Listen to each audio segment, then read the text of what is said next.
예배 자리에 나오신 성도 여러분, 주님의 이름으로 환영합니다. 이제 함께 일어나셔서 마음과 뜻과 정성을 다하여 경배를 올려드리겠습니다.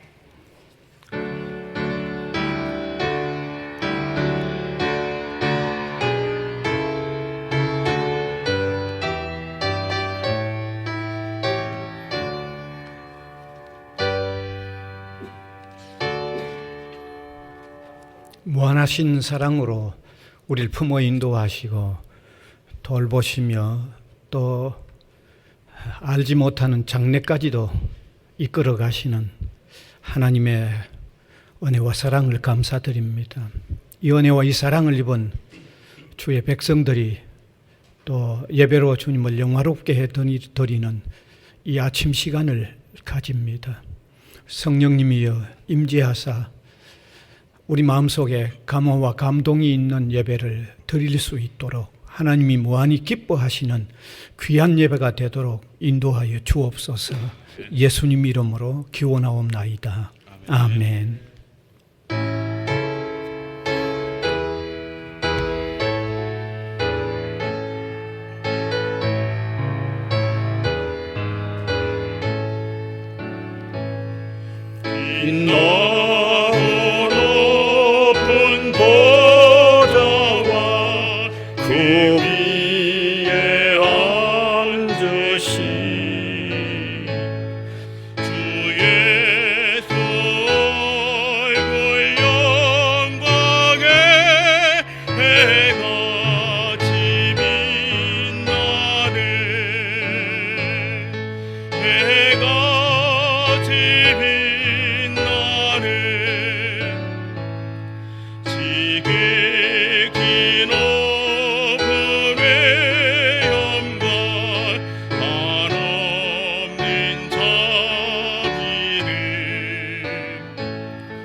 전능하사 천지를 만드신 하나님 아버지를 내가 믿사오며 그 외아들 우리 주 예수 그리스도를 믿사오니 이는 성령으로 잉태하사 동정녀 마리아에게 나시고 본디오 빌라도에게 고난을 받으사 십자가에 못 박혀 죽으시고 장사한 지 사흘 만에 죽은 자 가운데서 다시 살아나시며 하늘에 오르사 전능하신 하나님 우편에 앉아 계시다가 저리로서 산 자와 죽은 자를 심판하러 오시리라. 성령을 믿사오며 거룩한 공회와 성도가 서로 교통하는 것과 죄를 사하여 주시는 것과 몸이 다시 사는 것과 영원히 사는 것을 믿사옵나이다. 아멘. 네, 이제 앉으셔서 99번 교동문. 온 땅은 여호와를 두려워하며 세상의 모든 거민들은 그를 경외할지어다.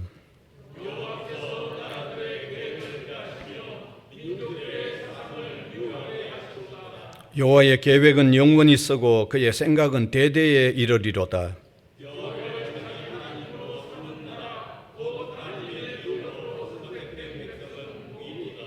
여호와께서 하늘에서 굽어보사 모든 인생을 살피시며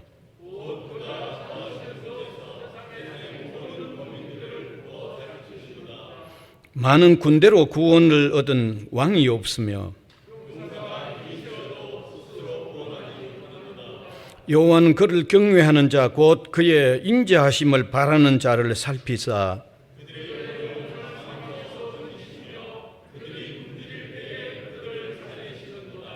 우리 영혼이 여호와를 바라며 그는 우리의 도움과 방패시리로다.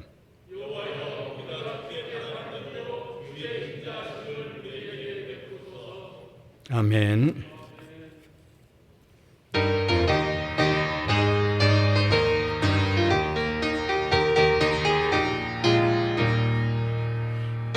비가 잠긴 것 같이 비는 것을 볼 때에 밤에 노래 부르며 거룩한 길 다니니 거기 거룩한 비길에 검은 돌을 없으니 낮과 같이 맑고 밝은 거룩한 길 다니니 하나님의 아름다움과 그의 영광 볼 때에 모든 괴로움 잊어버리고 거룩한 길 다니니 거기 거룩한 길길에 검은 고름 없으니 낮과 같이 맑고 밝은 거룩한 길 다니니 다른 땅에 샘을 터지고 사막에 물을 흐를 때 기쁨으로 찬송 부르며 거룩한 길 다니니 거기 거룩한 길길에 검은 고름 없으니 낮과 같이 맑고 밝은 거룩한 길 다니니 거기 악한 짐승 없으니 두려울 것 없겠네 평안함과 즐거움으로 거룩한 길 다니니 거기 거룩한 그 길에 검은 고름 없으니 낮과 같이 맑고 밝은 거룩한 길 다니니 거기 죄인 전혀 없으니 거룩한 나뿐이라 주님 주신 면류관 쓰고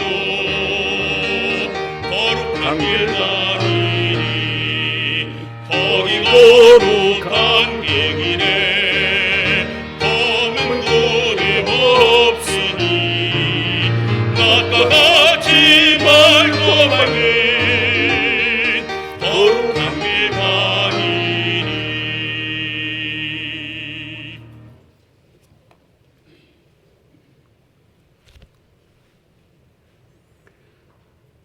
천지 만물을 창조하신 하나님 아버지, 이 우주에 수억만 개, 수조 개가 넘는 수많은 혹성 중에서도 너무나도 작고 작은 지구라는 혹성 위에 그것도 남북으로 갈라진 작은 나라 대한민국 부산에 살게 하셔서 우리 부산 외대 대학교에서 예수 믿고 신앙 생활하게 해주신 은혜를 생각해 볼 때 참으로 감사합니다. 또한 이 지구촌 77억이 넘는 많은 사람 가운데서도 저희들을 주님 직접 택하셔서 주님의 아들과 딸로 삼아주신 은혜 생각해 볼 때 더욱 감사를 드립니다. 주님, 이 시간 신령과 진리로 힘과 정성을 다하여 주님께 예배 올려드리오니 주님 홀로 영광 받아 주시옵소서. 하나님 아버지, 지난 6개월을 돌아보면 모두가 감사한 것뿐입니다. 지난 반년 동안 저희들의 삶을 직접 인도하셔서 코로나와 같은 온갖 질병에서도 이겨나갈 수 있도록 우리 성도들 중 한 사람도 상함 없이 지켜주셨사오니 감사합니다. 그러나 우리 눈에 보이지도 않는 조그마한 코로나 하나 때문에 덩치 큰 많은 사람들이 죽어가는 것을 봅니다. 참으로 권력으로도 막지 못하고 지식으로도 막지 못하며 부자라도 죽음 앞에서는 속수무책이며 학력으로 체력으로도 해결할 수 없는 아주 연약한 인간들이라는 것을 깨달았습니다.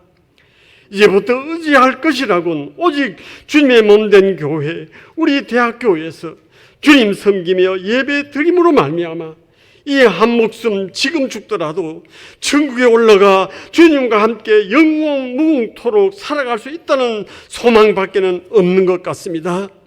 그렇다면 앞으로는 더욱 기도에 힘쓰며 말씀도 묵상하게 하셔서 성령의 능력에 힘입어 승리의 삶, 신앙의 삶으로 살아가도록 주님들 함께하여 주시옵소서.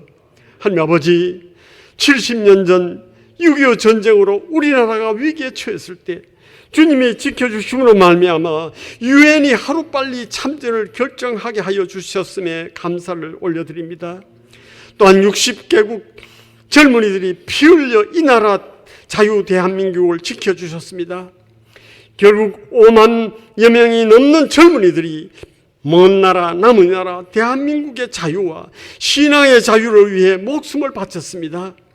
이렇게 해주신 이유는 우상, 동상에게 절하는 미신의 나라가 아니라 예수 잘 믿는 나라로 십자가가 방방곡곡 교회 위에 우뚝 세워지는 나라로 만드시고자 주님께서 지켜주신 은혜였음을 믿습니다. 이렇게 구원해 주신 이유를 곰곰이 생각해 볼 때 앞으로 우리나라를 영적인 이스라엘 나라로 쓰시고자 남겨주신 줄로 믿습니다. 이렇게 쓰시고자 세계에서 그 유례가 없이 전쟁을 피해서 가난 속에서 70년도 되지 않아 세계 10위권의 경제대국으로 우뚝 세워주신 것도 주님의 섭리였음을 믿습니다. 현재 순교를 각오한 3만 명이 넘는 우리나라 선교사님들이 세계 방방곡곡 정글 속 오지속까지 파송되어 주님 말씀 전파하도록 역사하여 주심에 감사를 올려드립니다. 또한 여기에 동참하여 우리 부산 외대가 신앙의 학문으로 거듭나게 하셔서 세계 복음화에 한몫할 수 있도록 여기까지 인도해 주신 은혜 참으로 감사합니다.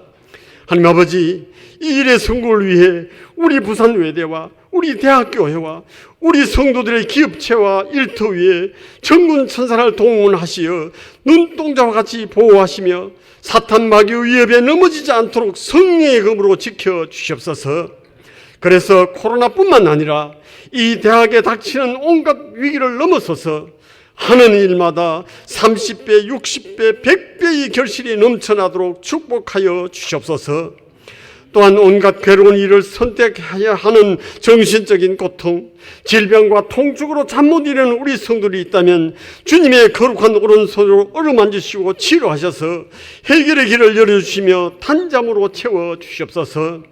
하나님 아버지, 강하고 담대하라, 두려워하지 말라. 내 하나님 여호와가 너와 함께 가시며 결코 너를 떠나지 아니하시라는 말씀 굳게 붙잡고 나아갑니다. 다시 한번 힘차게 2020년도 하반기 7월달로 출발하려고 합니다. 주님 앞서가시며 인도하여 주시옵소서. 하나님 아버지, 이제 이 시간 우리 담임 목사님을 단위에 세워주셨사오니 성령의 능력을 칠변하도록 하셔서 연대와 땅의 경계란 말씀 선포하실 때 더욱 주님만 의지하며 동행하는 삶으로 결심하는 은혜의 시간 되게 하여 주시옵소서. 또한 정석권 준비한 찬양 12년을 혈류 죽으러 앉던 여인이 예수님의 옷자락을 만짐으로 말미암아 즉시 나음을 받았다는 찬양을 통하여 주님께 영광 돌리는 귀한 찬양 되게 하여 주시옵소서. 이 모든 말씀 나사렛 예수 그리스도 이름으로 기도하옵나이다. 아멘.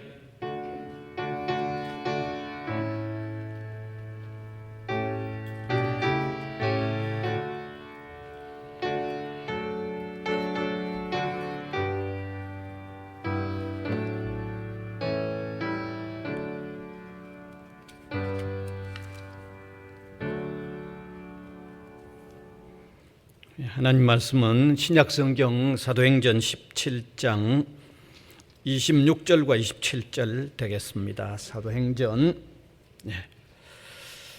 17장 26절 27절 제가 한 절 우리 회중이 한 절 교독하겠습니다. 인류의 모든 족속을 한 혈통으로 만드사 온 땅에 살게 하시고 그들의 연대를 정하시며 거주의 경계를 한정하셨으니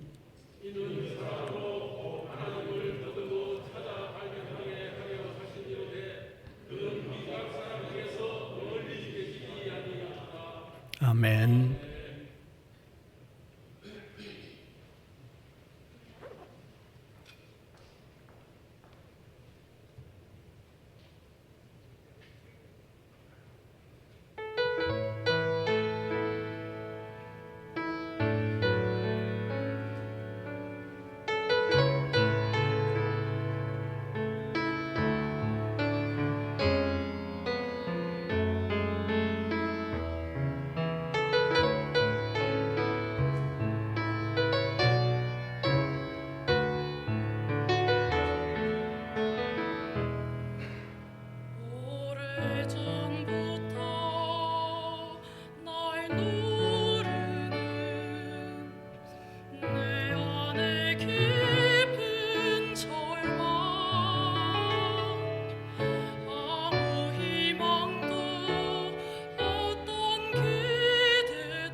사람들의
아멘. 금년은 1950년에 발발했던 6.25 70주년이 되는 해입니다. 70년 많이 지났습니다.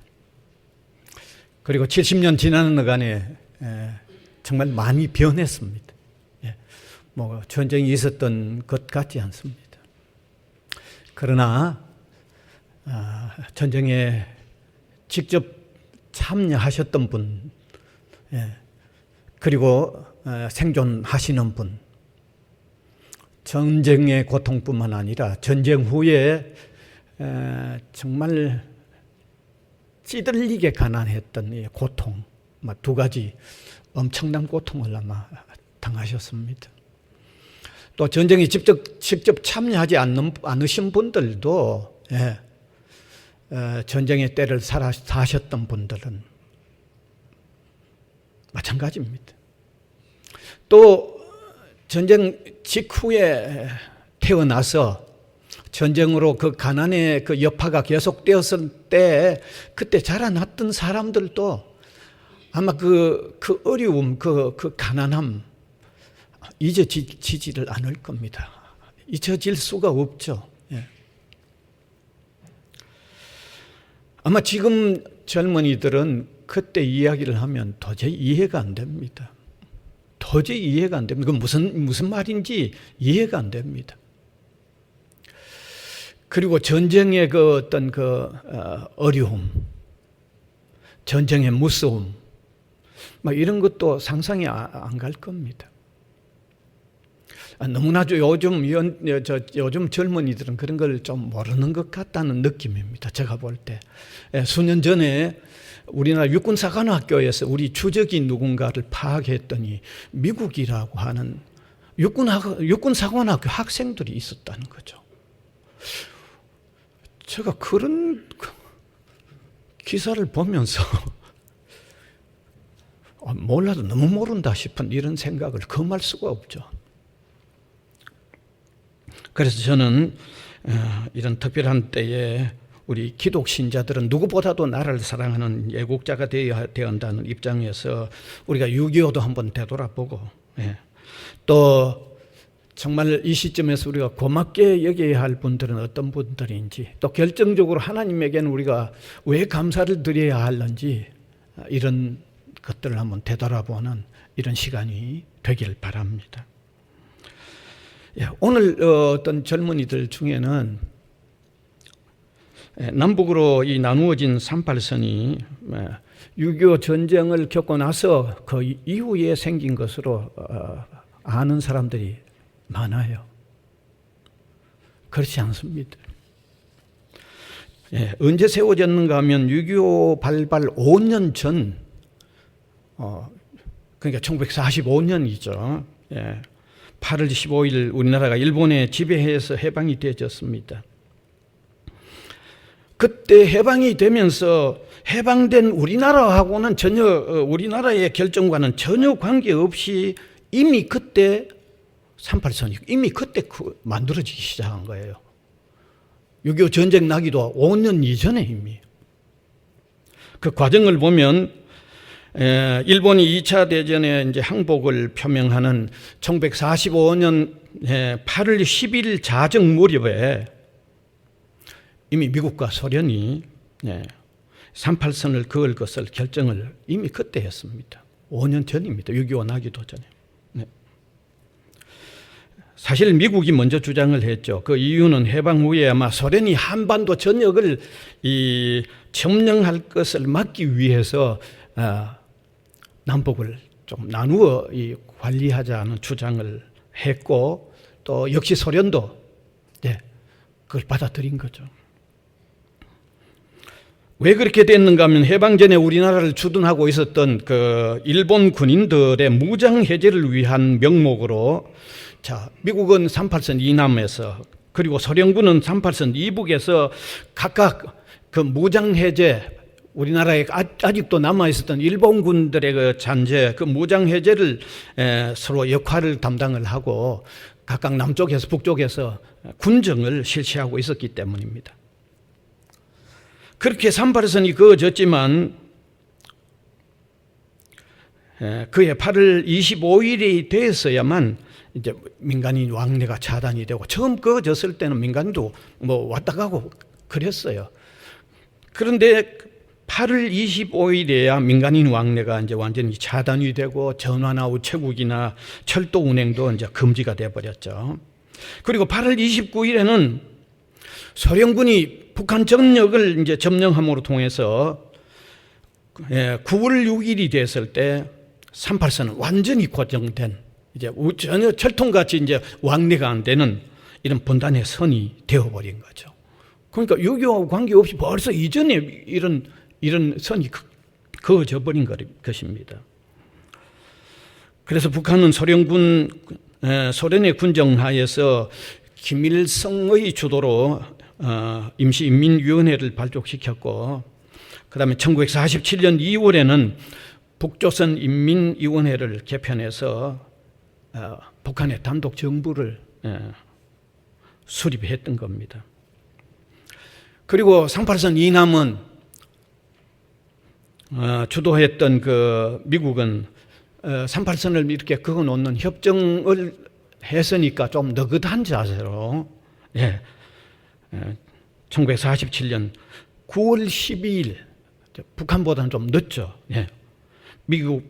그 서울에 미국 육군 군정청을 열고 군정에 들어갔습니다. 그래서 6.25가 발생하기 이전에 이미 38선이 그어지고 남북한은 각각 군정을 실시했고, 또 정부 수립의 형태를 이미 각각 북쪽은 북쪽대로 남쪽은 남쪽대로 취하고 있었습니다.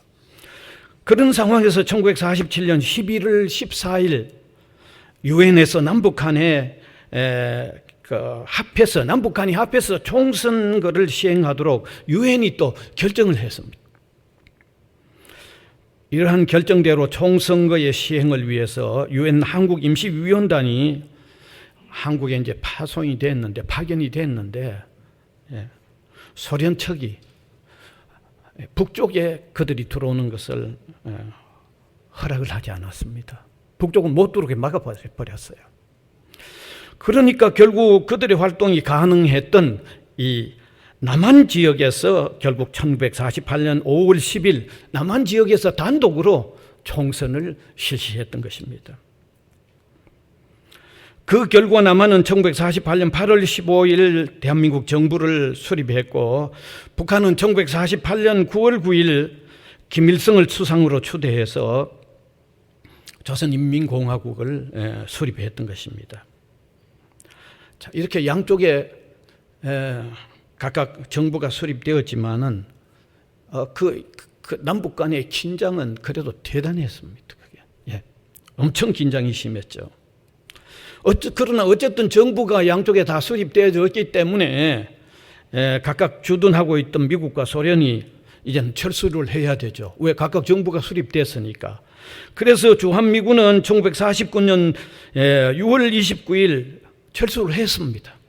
그리고 북한에 있던 소련도 9월 19일 철수 계획을 발표했지만은 그 온전히 시행을 안 하고 거기 남아서 전쟁을 준비한 거죠.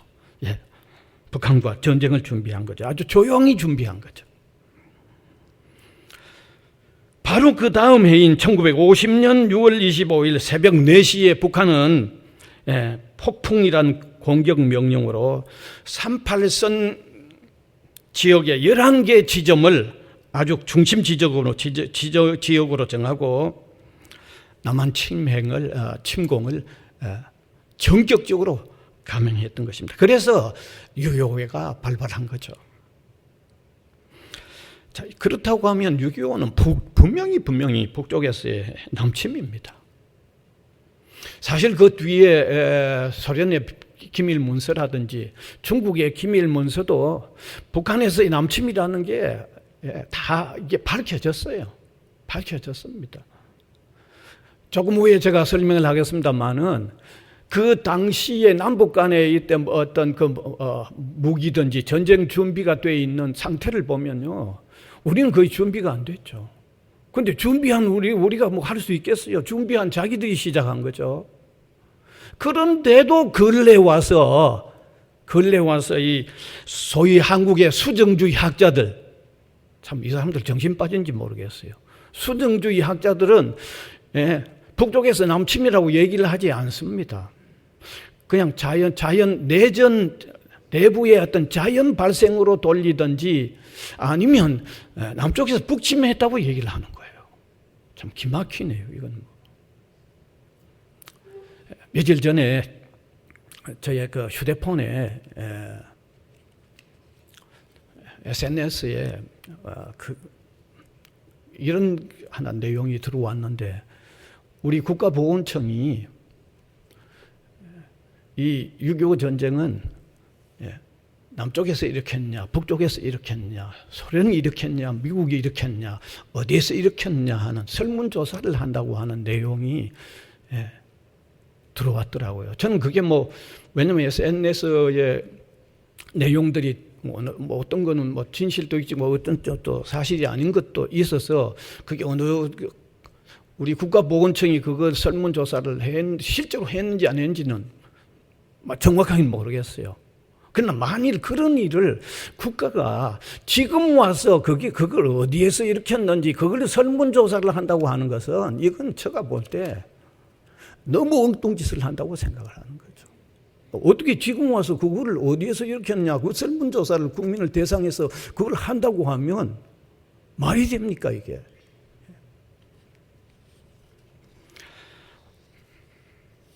어쨌든 이렇게 발발한 전쟁은 폭풍처럼 밀고 내려왔는데, 이미 북한은 러시아와 아주 합작해서 전투 준비를 했지만 남한은 전혀 준비가 없는 상태였죠. 여러분, 전쟁 발발 당시에 남북한의 전력을 비교해 보면요, 그 차이를 알 수 있습니다. 한번 띄워주시면 좋겠네요. 육군에 해당하는 경우를 한번 보면 한번 자세히 보시면 좋겠습니다. 남한은 보병 8개 사단, 해병 1개 부대, 그리고 기타 지원단을 합해서 10만 5,752명이었습니다. 북한은 보병 10개 사단, 전차 1개 여단, 기계화 부대, 경비대, 특수부대 등을 합해서 19만 1,680명이니까 이미 육군에 해당하는 게 우리보다 한 100배가 되는 거죠. 거의 배죠. 그 다음에 계속해서 띄워주시면, 전차를 한번 보면요, 남한에는 한 대도 없어서 0대입니다. 0대는 많은 게 아니고 한 대도 없다는 말이죠. 북한은 242대였습니다. 장갑차가 남한 27대, 북한에 54대, 곡사포 남한에 91문, 북한에 552문, 박격포 남한에 960문, 북한에 1728문, 대전차포 남한 140문, 북한 550문입니다.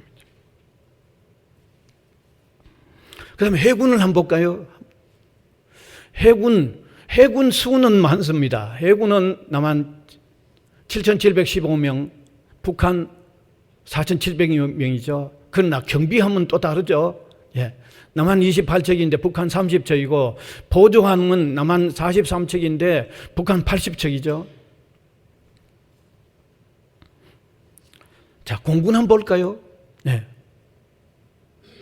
남한은 공군 병력이 1,897명인데 북한 2,000명이죠. 비행기, 남한은 연습기 혹은 연락기를 포함해서 22대였는데 북한은 전투기 및 폭격기가 221대였습니다. 이거 전력 비교가 안 되는 거죠. 자, 이렇게 전력이 비교가 안 되는 상황에서 폭풍처럼 이제 밀고 내려오니까 6월 25일에 전투가 시작이 됐는데 7월 말에 한반도가 거의 90%, 경상도 일부, 남쪽 일부 내놓고는 완전히 다 넘어가 버렸잖아요. 여러분, 6월 25일에 시작돼서 7월 말에 한반도가 남쪽에 조금 남고 다 넘어갔다고 그러면 얼마나 아주 강력하게 밀고 내려왔는가를 우리가 짐작이 충분히 할 수 있죠.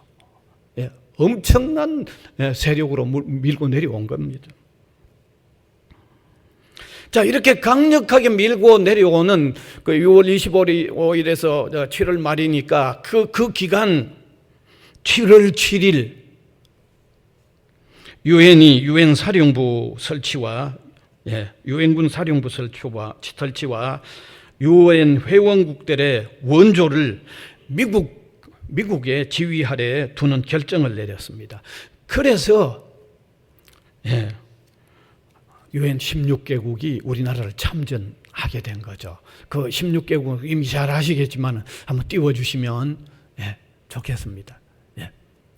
미국, 호주, 벨기에, 캐나다, 콜롬비아, 프랑스, 그리스, 에티오피아, 네덜란드, 룩셈부르크, 필리핀, 뉴질랜드, 영국, 터키, 태국, 사우스아프리카, 남아공화국이죠. 16개국이 참전하게 된 거죠. 그래서 저렇게 참전한 유엔군과 우리 국군이 강력한 방어전을 펼쳤고, 그해 9월 15일에 메가더 유엔군 사령관이 지휘하에서 이제 인천 상륙작전이 펼쳐져서 전세가 다시 또 바꾸어진 겁니다. 이러한 사태의 변화로 통해서 10월 1일 유엔군의 북상은 아주 또 대단히 빠른 속도로 이루어졌습니다. 하루에 26km를 속도로 진격을 해서 국군 제1군단은 10월 10일 저 북쪽에 있는 원산까지도 점령했죠.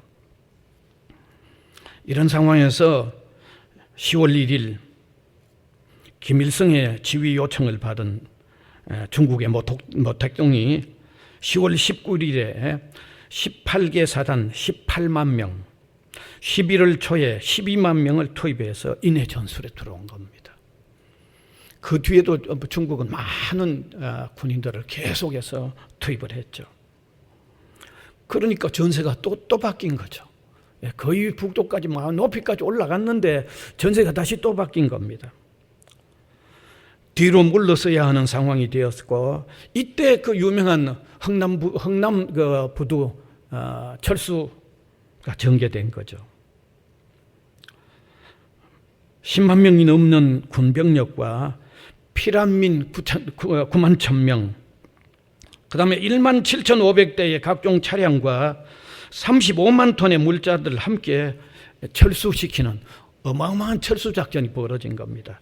특별히 그 당시에 메르디스 빅토리아호는 그 전쟁 무기든지 이거를 싣고 후퇴해야 되는 판에 오히려 물자를 다 버려버리고 정원의 230배를 초과하는 피난민 14,000명을 태우고 3일간 항해를 해서 거제도에 도착을 한 거죠.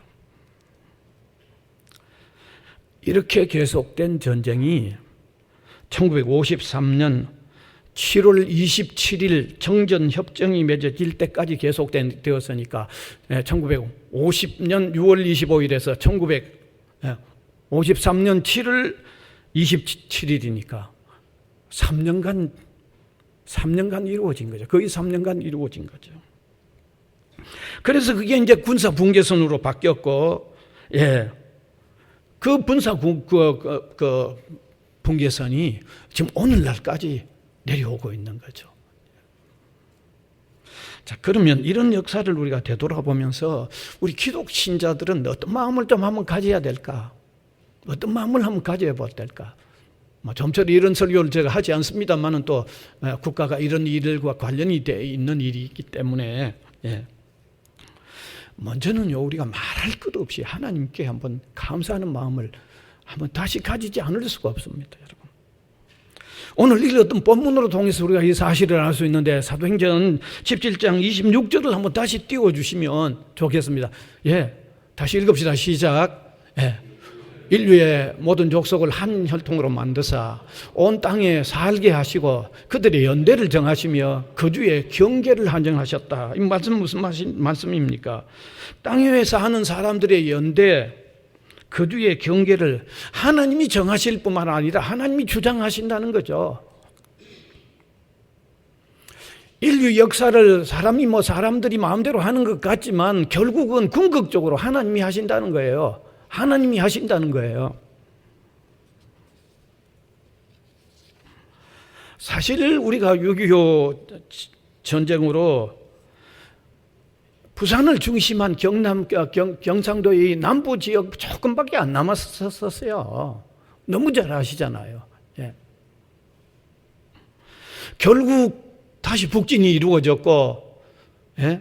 그 3년간의 전투에서 이렇게 국토가 허리를 이렇게 잘 이루어진 이런 어떤 분단이 생겨났지만은, 그러나 오늘 우리가 볼 때 이거는 경계를 정하시는 하나님의 은혜로서, 은혜라는 거죠. 예. 하나님의 은혜라는 거죠. 이것은 성경 분명히 밝히고 있는 거죠. 예. 뿐만 아니라 우리가 전쟁 이후의 상태를 한번 생각해 보면 오늘 같이 잘 사는 것, 이거 정말 하나님의 은혜라는 것을 우리가 망각하면 안 됩니다. 얼마나 가난했습니까? 정말 찌들리게 가난했습니다. 한 통계에 의하면 전쟁이 끝난 3년 후 1956년이죠. 1953년 7월에 끝났으니까 1956년 전쟁이 끝난 후 3년이 지난 후 우리나라의 1인당 GNP가 84불이었어요. 84불. 별 놀래지도 않으시는. 지금 우리 얼마입니까? 3만 불가리라고 하지 않습니까? 그러면 느낌이 안 옵니까? 얼마나 가난했었는지 느낌이 안 옵니까? 그리고 1950년대 우리나라의 이 경제라는 것은 원조 경제 시대입니다. 원조 경제 시대예요. 1950년대 한국 총생산량, 우리나라의 총생산량 GDP죠. 이게 미국 원조가 31%를 차지했어요. 우리 경제에. 얼마나 우리 경제가 열악했고 원조에 의해서 의존해 갔는가를 느낄 수 있죠. 저는 1950년대 초등학교를 다녔기 때문에 잘 압니다. 먹는 문제가 제대로 해결이 안 됐잖아요. 전국에 밥을 얻으러 다니는 거지들이 얼마나 많은지 모릅니다, 여러분. 지금 밥 얻으러 다니는 거지는 우리가 못 보잖아요. 그 당시에 거지들이 얼마나 많았죠. 거지들이라고 하면 조금 폄하하는 것 같아서 뭐라고 해야지 모르겠네요. 엄청 많았습니다, 정말. 미국으로부터의 그 어떤 원조의 혜택은 우리 남한 전국적이었어요. 전국적이었어요. 저 아직도 기억을 하는데 학교마다 분유 큰 드럼통이 학교에마다 다 분배가 됐는데 학교에는 가마솥을 끓여놓고 그 분유를 물에 끓이는 거죠. 그러면 2시간 지나면 학급의 당번들이 물통들 가서 그 가마솥에 끓여놓은 그 분유를 물통에 들고 와가지고 조그만 컵에 다 마셨잖아요. 그래도 그 분유가 남아가지고 학생들에게 논아주었어요. 논아주면 그 학생들이 분유를 가지고 집에 와서 조그만 그릇에 밥을 할 때 그 밥전에 분유를 넣고 이렇게 끓이면 그게 딱딱해집니다. 안 해본 분들은 모릅니다. 한번 해보세요. 그러면 그게 또 과자처럼 그거 씹는 맛이 대단했거든요. 뭐 먹을 게 없는데요. 그게 대단한 맛이죠. 달달하게. 오늘 집에 가서 한번 해보시면 참 좋겠는데.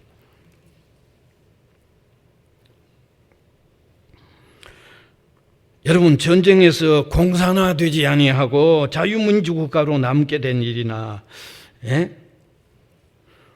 온 세계가 놀랄 만큼의 경제 성장이 이루어진 데 대해서 우리는 하나님께 감사하는 마음 반드시 가져야 됩니다. 이건요. 역사를 지배하시는 하나님께 감사하는 마음 반드시 가져야 돼요. 조금 전에 제가 빠뜨렸습니다만은 6.25 이후에 우리가 전 세계에서 가장 가난한 국가 중에 끝에서 두 번째였죠. 아마 수치만으로는 감이 안 잡힐지 모릅니다. 그런데 오늘 우리가 이렇게 살고 있어요. 하나님의 은혜죠. 그 다음에 두 번째는 6.25 전쟁과 그 이후에 우리나라를 도와주었던 나라들에 대한 고마운 마음들을 우리가 분명히 가져야 됩니다. 여러분, 전쟁이 일어나서 유엔군으로 참전한 나라들의 참전 인원수를 한번 보면요, 한번 띄워주시면 좋겠습니다. 미국은 계속해서 그 연 참전 인원수가 178만 9천 명입니다. 영국은 5만 6천 명입니다. 프랑스가 3,421명이었고 호주가 8,407명이고 그 다음에 뉴질랜드가 3,794명이었고 캐나다가 좀 많죠. 25,687명입니다. 그 다음에 네덜란드가 5,322명, 필리핀이 7,420명, 터키가 14,936명, 그 다음에 콜롬비아가 5,100명, 그 다음에 벨기에가 3,498명, 태국이 6,326명, 그리스가 4,992명, 에티오피아가 3,518명, 남아공화국이 826명, 룩셈부르크가 83명이죠. 뿐만 아니라 의료 부대를 지원한 나라들도 있는데 노르웨이가 623명, 이탈리아가 128명, 스웨덴이 160명, 덴마크가 630명, 인도가 627명입니다. 자, 이렇게 참전해서 그들의 인명피해라든지 피해를 엄청 입었어요. 미국은 36,940명이 전사했습니다. 여러분, 3만 명 많습니다. 그 다음에 92,134명이 부상당했고 3,737명이 실종되었고 그 다음에 4,439명이 포로가 됐습니다. 영국은 1,078명이 전사했고 2,674명이 부상했고 179명이 실종됐고 977명이 포로됐습니다. 이거 뭐 16개국 다 언제 얘기를 못했을 것 같아서 제가 나라별 전체 합한 걸 한번 밝혀보겠습니다. 예. 참전국 전체적으로 보면 전사자가 46,667명, 부산자가 104,280명, 실종이 4,116명, 포로가 5,815명. 예. 그래서 이들 모두를 합하면요, 예. 154,878명입니다. 여러분, 어떻게 보면 이런 사람들의 희생으로 통해서 우리나라가 지금 있는 겁니다. 이런 나라의 도움과 이런 사람들의 희생으로 통해서 우리가 지금 이렇게 잘 살고 있는 겁니다. 저는 간혹 부산에 있는 유엔 묘지에 아이들하고 들려보는데 제가 그 비석을 읽으면서 18세 된 참전용사가 전사한 그 비석을 읽으면서 눈물이 핑 돌았습니다. 18살입니다. 18살. 아니, 자기 나라 일도 아닌 먼 다른 나라를 위해 와서 18살의 세상을 전사를 했다는 거죠. 정말 가슴이 아리오는 일입니다. 또 얼마 전에 실명된 채 전투기 조종한 미국의 6.25 참전 용사라는 게 미국의 그 뉴욕 타임즈에서 난 적이 있는데, 이 케네스 세커트라는 분인데 1930년 미국 뉴욕에서 태어나가서 캘리포니아 대학을 다니다가 공군 소위로 임명해서 임관을 받고 6.25에 우리나라의 전투에 참여를 한 겁니다. 강원도 원산에 투입이 되어서 적의 물자 수송료를 폭격하는 임무를 맡았는데 저기선 이 폭격으로 파탄이 눈에 맞은 거죠. 파편이. 그러니까 눈이 안 보이는 상태로 45분간 전투기를 조정했다는 거죠. 눈이 안 보이는 상태에 45분간 전투기를 조정했다는 겁니다. 물론 이 사람은 생명을 건져서 본국에 가서 83세로 세상을 떠날 때 여기 뉴욕 타임즈가 이걸 보도한 내용입니다. 여러분, 이러한 도움과 희생들 때문에 우리나라가 있다는 생각을 해보면 우리 국가는 물론 우리 국민 한 사람 한 사람은요, 우리를 도와주었던 나라들, 또 희생당했던 그들을 고마운 마음 반드시 가져야죠. 예. 저는 우리가 6월 첫 주일에 예배를 할 때 우리 오장로님이 유교에 대한 기도를 잠깐 하시면서 고마운 마음을 가져야 한다는, 예, 그런 기도를 하셨는데, 예. 예, 그래서 이걸 제가 준비를 또 했죠. 예. 고마운 마음 반드시 가져야죠. 반드시 가져야죠. 그래서 서울에 있는 세된 교회 소광석 목사님 이런 분은, 예, 유교가 되면 반드시 해외 유엔군으로 참전했던 아직도 생존하고 있는 사람들 불러서 교회가 아주 큰 위로회를 하고 있죠. 얼마 전에 우리 정부도 유교에 참전했던 그 나라의 참전 용사들에게 그 코로나가 확산되어 갈 때 마스크를 그들에게 보내주는 이런 일들은 뭐 작은 일들이지만은 참 그 의미 있는 일이라고 저는 생각을 합니다. 반드시 그들을 우리가 분명히 고맙게 여겨야 되는 겁니다, 여러분. 이제 마지막으로 우리 국민들 가운데 6.25로 전사했던 사람들과 그 가족들에 대해서 우리가 고마운 마음 정말 가지고 지내야 됩니다. 잊으면 안 됩니다, 그것은요. 예.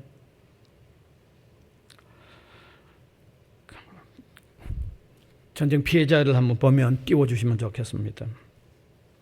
예, 군인 전사자들입니다. 예, 우리 군인 전사자들 13만 7,899명입니다. 부상자 45만 745명입니다. 실종자 24,495명입니다. 포로 8,343명입니다. 전체 합하면 62만 1,479명입니다. 민간인 사상자도 많이 났습니다. 민간인 사망자 37만 3,599명이고 부상자 22만 9,625명입니다. 행방불명자 38만 7,844명입니다. 그래서 사망자 총계가 51만 1,498명입니다. 예, 여기 총계는 군인하고 민간이죠. 부상자 전체 총계 68만 370명입니다. 실종자 총계 41만 2,239명입니다. 그래서 사망, 부상, 실종자 전체가 160만 명을 넘습니다. 뿐만 아니라 전쟁 기간 중에 948개 처소의 교회당과 기독교 관련 시설이 피해를 입었죠. 전쟁이 1953년에 끝났지만 1952년 6월 25일 시점에 목회자 400명이 희생됐고, 이와 별도로 북한에서만 장로교 교역자 240명, 감리교 교역자 46명이 죽음을 당했거나 행방불명이 되어버렸습니다. 사실 이 전쟁 피해자의 인원 통계는 우리가 자료마다 다소 조금씩은 차이가 있어요. 그런데 저는 최대한 정확한 것을 인용하려고 엄청 노력을 했습니다. 자, 이처럼 많은 사람들이 전쟁 때문에 희생이 됐어요. 특별히 우리나라를 지키려고 희생이 됐습니다. 어떻게 보면 지금 우리나라는 그들의 희생의 도대 위에 세워진 거죠. 희생의 도대 위에 세워졌고 희생의 도대 위에서 발전해서 오늘 이렇게 우리가 잘 살고 있는 거예요.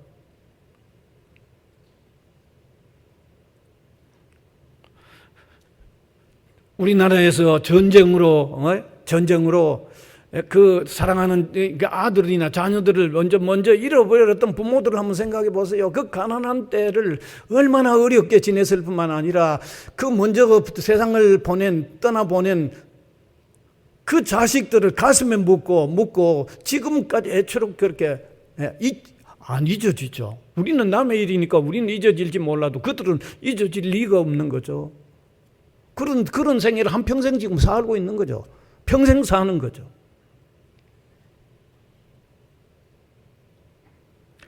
따라서 오늘을 사는 우리 모두는 그들에 대한 고마운 마음과 배려를 가지는 삶이 되어야 할 것입니다. 이건 어떤 면에서 너무나 당연하게 해야 할 일인데 우리가 좀 더 적극적으로 그런 마음들을 가지고 또 배려를 가지는 이런 삶들을 살아야 할 줄 압니다. 이제 말씀을 맺습니다.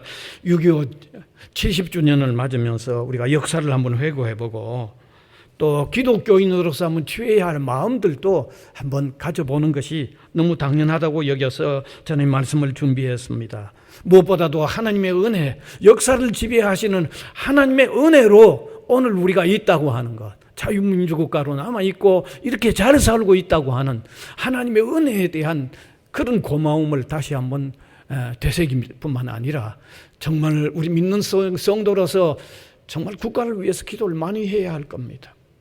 뿐만 아니라 먼 해외에서 우리를 위하여 희생해 주었던 사람들, 또 우리가 국내적으로 희생해 주었던 이런 사람들에 대한 고마움, 그들을 위한 배려들을 가지는 이런 마음을 누구보다도 더 앞서서 해야 하는 것이 오늘 우리 기독 신자라는 이런 사실을 다시 한번 마음에 가다듬는 이런 시간이 되어지기를 간절히 바랍니다. 은혜의 주님, 무한한 은혜를 감사드립니다. 역사를 지배하시는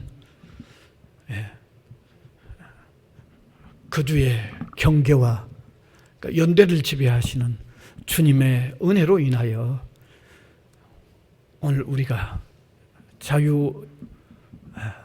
자유민주국가로 또 이렇게 발전한 상태 속에서 사는 것을 깨닫고 하나님의 은혜로 기억하는 기도하는 신앙인들 되게 하여 주시고 우리를 위하여 이렇게 희생하면서 귀한 일을 하셨던 분들에 대한 고마운 마음들을 우리 신자들이 누구보다 더 깊이 가지는 이런 신앙의 삶을 사는 저희들이 되게 하여 주시고 계속하여 이 남북간이 이렇게 대치되어 있는 이 상황에 우리나라를 하나님이 불쌍히 여겨주시고 인도하여 주시고 긍휼을 베풀어 주시옵소서. 예수님 이름으로 기도하옵나이다. 아멘.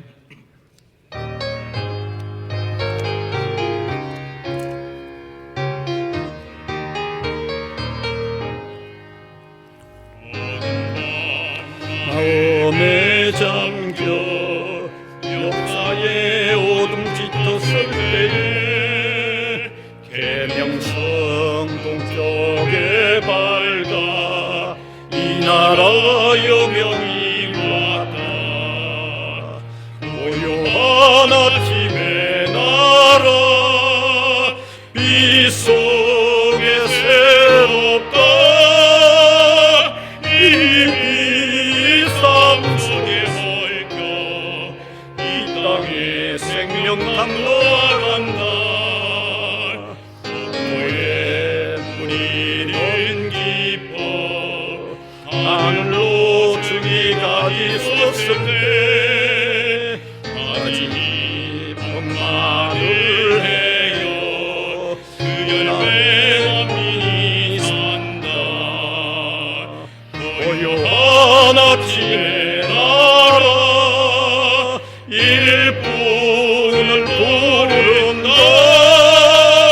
하늘 씨앗이 되어 역사의 생명을 이어가리. 마른 샘 주기 용소사 거칠은 땅에 홀로 적시네.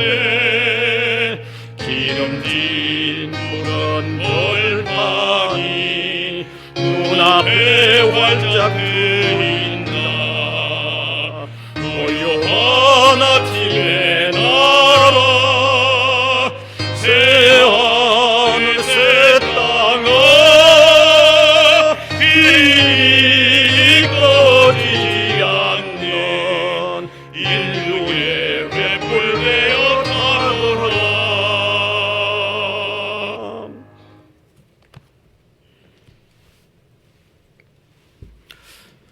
무한한 사랑과 긍휼을 베푸신 주님, 우리가 예배로 감사를 드리고 또 물질을 드려 이 복음이 전파되어지도록 드릴 수 있게 하신 것도 감사를 드립니다. 귀한 손길들 붙잡으시고 이 땅 위에 소중한 일들 믿음으로 잘 감당하는 앞서 나가는 모범적인 백성들이 되도록 인도하여 주옵소서. 우리 또 학교와 또 당면에 있는 이 모든 일들 위에도 늘 은혜를 베풀어 주옵소서.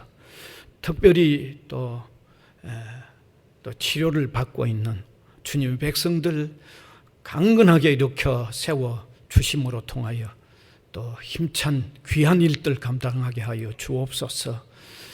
성도들 가정에 세심한 형편 저희는 몰라도 우리 주님은 아십니다. 세밀히 아십니다. 형편과 처지를 따라 은혜를 베풀어 주시옵소서. 예수님 이름으로 기도하옵나이다. 아멘.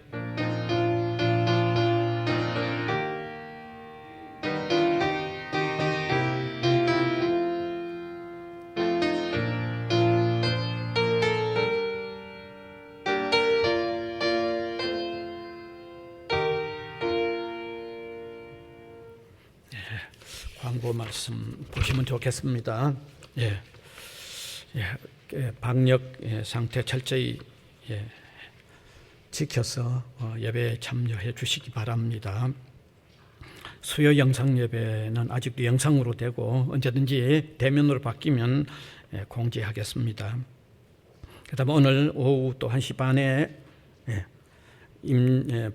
임직을 위한 피택분들 교육이 지난주도 있었고 오늘도 있고 이번 오는 토요일은 5시간이 있습니다. 토요일에도 있습니다. 빠짐없이 참석해 주셔야 됩니다. 그 다음에는 광고 없습니다. 다 같이 함께 일어나셔서 635장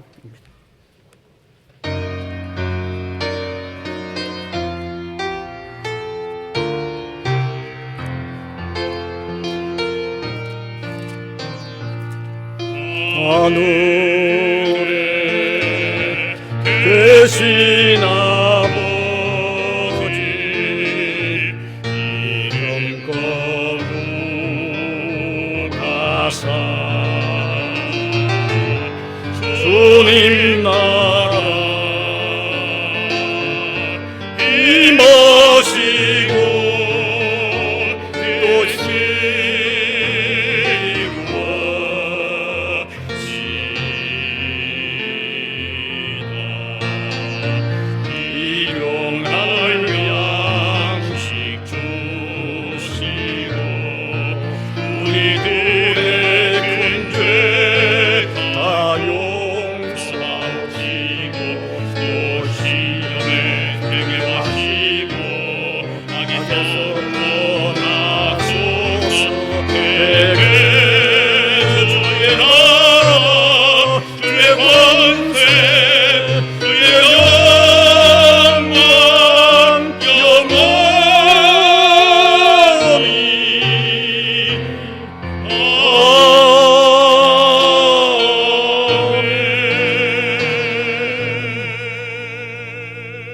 우리 구주 예수 그리스도의 은혜와 하나님 아버지의 무한하신 사랑하심과 성령님의 감화, 감동, 교통해 나가시는 역사가 이 시간도 예배로 영광을 올려드리는 주님의 백성들 한 사람 한 사람 위에와 또 복음을 위하여 세워진 이 기관 위에 항상 함께 있을지어다. 아멘.